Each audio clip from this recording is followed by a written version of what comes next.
Avec nous aujourd'hui Patrick Demuy. Patrick Demuy, bonjour. Bonjour Jean-Pierre. Mercredi soir à la cathédrale, vous allez, au cours d'une conférence, évoquer Jeanne d'Arc. Jeanne d'Arc, pourquoi ? Parce qu'il y a 100 ans, elle était canonisée et qu'elle a beaucoup marqué l'histoire de France, mais aussi, bien sûr, l'histoire de Reims. Alors vous dites Jeanne d'Arc, Patrick Demuy, un personnage connu, très connu, mais au fond aussi très mystérieux. C'est le paradoxe de l'histoire de Jeanne d'Arc. Un personnage documenté de façon exceptionnelle pour quelqu'un de son milieu, modeste, et de son époque. Nous avons des textes abondants, et en particulier les deux procès de condamnation, dont la minute a été conservée, plus les expéditions ensuite en latin, mais la minute est en français, donc elle n'est pas tout à fait complète, mais nous avons ces mots, c'est réparti. Et puis le procès de réhabilitation qui vient 25 ans plus tard, mais pour lequel ont été entendus 116 témoins, et 116 témoins qui ont été recherchés à Don Rémy, à Toul, à Vaucouleurs pour son enfance, à Orléans, à Paris pour les acteurs politiques de cette époque, et ces personnages, dont sa mère, qui avait d'ailleurs été demandeuse du procès, à laquelle on a fait porter ce qu'on appelle aujourd'hui la partie civile, tous ces personnages ont déposé, en jurant, la foi du serment est extrêmement importante. Bon, encore aujourd'hui, il faut l'espérer, quand on prête serment devant un tribunal, mais plus encore au Moyen-Âge, parce que vraiment, être parjure, c'est une offense particulière à notre Seigneur, surtout si l'on jure sur l'Évangile ou sur des reliques. Donc il ne faut pas prendre à la légère tous ces témoignages, et ce qui nous amène effectivement d'avoir une connaissance assez précise des événements. Mais le mystère, c'est pour nous, et peut-être déjà au XVe siècle, mais encore plus au XXIe, c'est l'irruption dans cette histoire du merveilleux. Jeanne qui entend des voix et qui n'en démord pas. Alors bon, l'historien n'est pas là pour acquiescer, de donner un label de vérité à ce phénomène, mais ce qui compte, c'est qu'elle-même en était persuadée et l'a affirmé jusqu'au bout, jusqu'à la mort, n'est-ce pas ? Elle n'a pas du tout démordu, et elle se présente comme envoyée d'un souverain droiturier seigneur qui est le roi du ciel et qui lui a demandé d'accomplir cette mission tout à fait particulière. Jeanne d'Arc, personnage connu, mais aussi personnage mystérieux. Dans votre conférence, vous allez revenir donc là, sur ces deux aspects, mais aussi bien sûr sur Reims, parce que Reims, avec Jeanne d'Arc et le sacre, c'est quelque chose de fondamental. C'est quelque chose dont on se souvient ici, mais aussi dans l'histoire. Oui, mais ça permet aussi de rappeler ce qu'était le sacre dans les mentalités du début du XVe siècle, pour les personnes modestes, pour les gens simples, mais aussi pour les théologiens.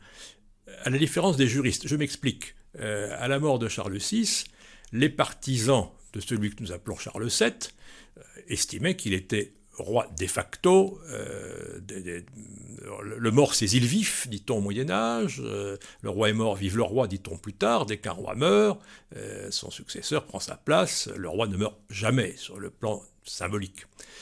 Mais ça, c'est à la primogéniture, à l'hérédité, etc.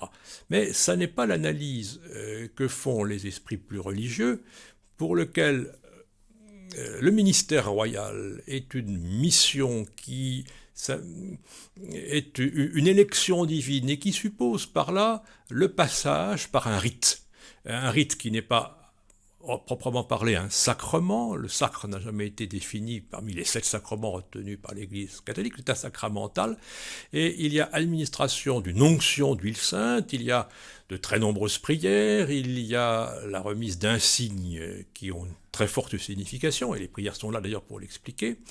Et alors, en plus, ce sacre est administré, on le croit fortement à cette époque, avec une huile qui n'est pas faite de main d'homme, comme l'on dit, cette fameuse sainte ampoule que l'on croit avoir été apportée lors du baptême de Clovis par une colombe comprenant à demi-mot le Saint-Esprit.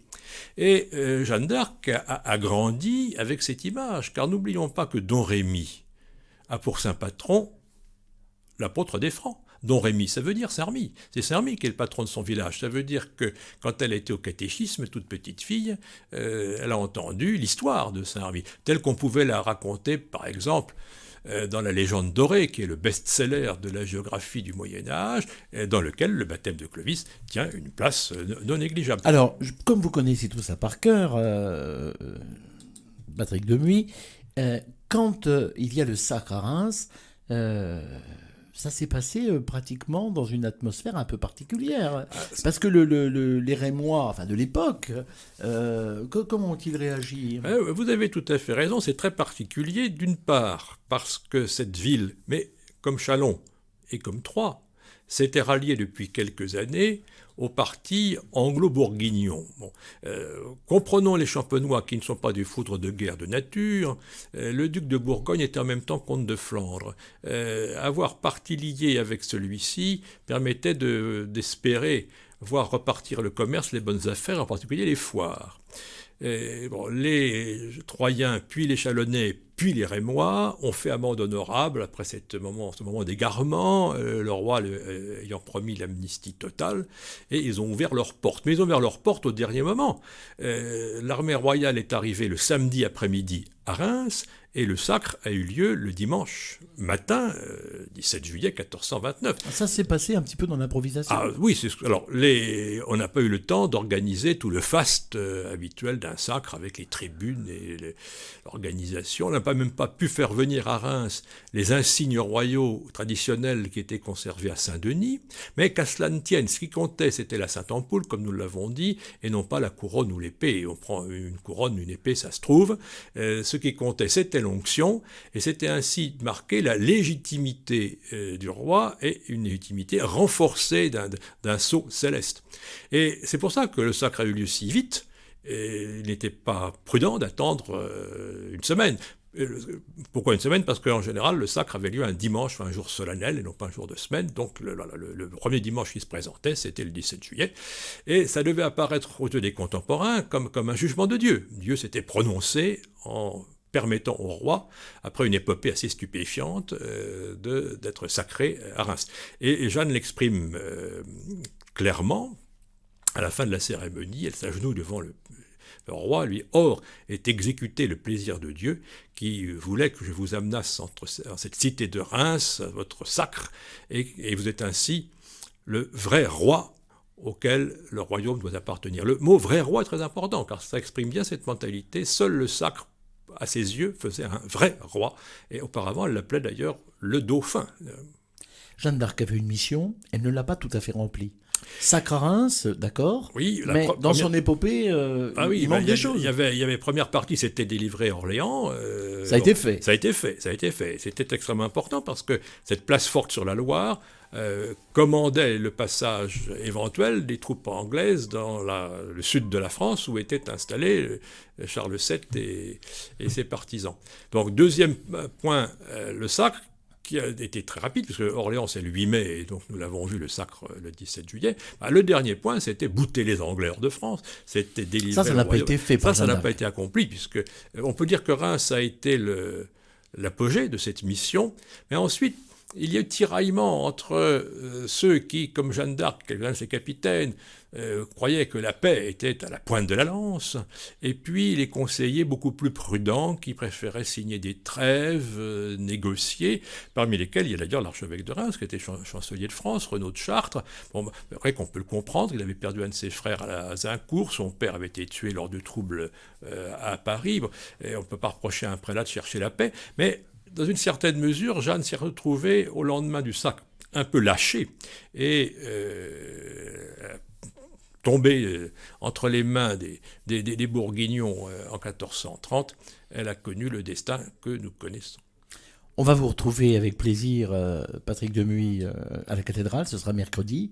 Donc aux alentours de 20h. La conférence est à 20h, elle est précédée par les vêpres et la messe. Et puis, avec Monseigneur Éric de Moulin-Beaufort. Monseigneur sera là, Oui. et mon vieil ami Jean-François Boulanger qui prendra ma suite pour la deuxième phase. Alors vous êtes un peu répartis les rôles en quelque sorte. Oui, parce que lui est un spécialiste d'histoire contemporaine, et moi je suis un homme du Moyen-Âge, voilà. Mais nous sommes de vieux complices. Vous ne le faites pas quand même, Patrick Non, Demuy. non, Pour mais un vous homme savez, du Moyen-Âge, la vous êtes cathédrale et le champagne toujours conservent. en pleine forme. Mais nous sommes des vieux complices. Il y a 47 ans, nous préparions l'agrégation ensemble. En tout cas, merci Patrick Demuy d'avoir été avec nous. Puis on se retrouvera à partir de septembre, comme on le fait régulièrement, mais là peut-être de façon un peu plus officielle, pour une émission régulière qui serait diffusée sur RCF, si vous en êtes d'accord, et sur YouTube, puisque maintenant, on dit bonsoir à tous ceux qui nous Très rejoignent bien, sur YouTube. Vous êtes branchés. Voilà, pour un homme On essaye. pour un homme du Moyen-Âge, c'est un choc. C'est un choc, mais bon, vous êtes capable de l'assumer. En tout cas, merci Patrick Demuy, et à bientôt à la cathédrale. Merci.